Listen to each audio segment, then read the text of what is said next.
The loom of shared days. Vesta stood in her kitchen, the silence of the afternoon feeling heavier than the ticking clock.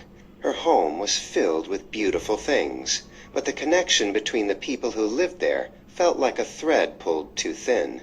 She realized that while they shared a roof, they were drifting into separate orbits of digital screens and busy schedules, losing the heart of what made them a family. Seeking a sense of grounding, Vesta climbed into the quiet dust of the attic.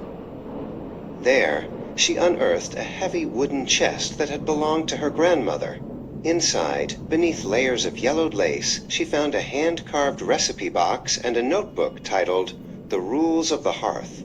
It wasn't a book of chores, but a guide to the values of patience, presence, and the quiet art of listening.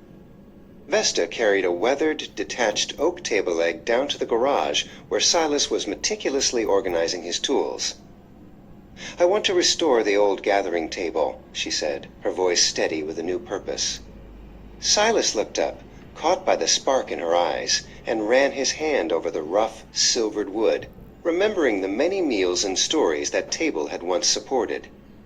For the next few evenings, Silas retreated to his workbench, the scent of cedar and sawdust filling the air.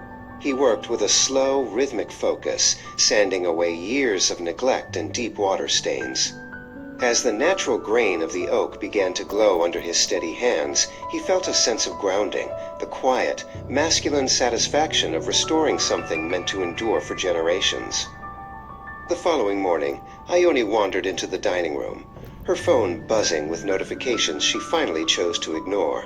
She found Vesta spreading out a collection of old, handwritten letters and faded photographs across the half-restored table. "Who are these people?" Ione asked softly, her curiosity piqued by the faces that looked so much like her own. Vesta and Ione spent the rainy afternoon with their sleeves rolled up and flour dusting their cheeks. They weren't just making bread. They were following a rhythm of kneading and waiting that had been passed down through generations. Between the folds of the dough, they exchanged real stories, not the curated highlights of social media, but the messy, beautiful truths of their lives.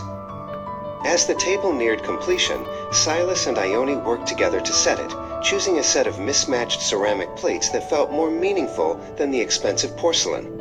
Silas showed her how to polish the old silver, explaining that family values are like these heirlooms. They only keep their shine if you take the intentional time to care for them. When a sudden wave of academic stress brought Ione to tears later that week, Vesta didn't reach for a quick solution or a lecture. Instead, she pulled her daughter into a long, steady embrace right there in the dining room. She remembered the rule of the hearth from the notebook. "In this house, we do not fix people. We hold them until they can find their own way back." That evening, the house was no longer silent. It hummed with the sound of clinking forks and genuine conversation. Vesta caught Silas's eye across the table, and they shared a silent, knowing look of triumph. They saw the foundation of their family being reinforced, built not on perfection, but on the simple, powerful choice to be fully present with one another. As the night wound down, Ione sat alone at the table for a moment, tracing the intricate patterns of the old lace cloth Vesta had finally mended. She realized that the strength of a family isn't found in the absence of struggle, but in the beauty of the repair. The table was no longer just furniture. It was an anchor, a testament to the values that would always bring them home,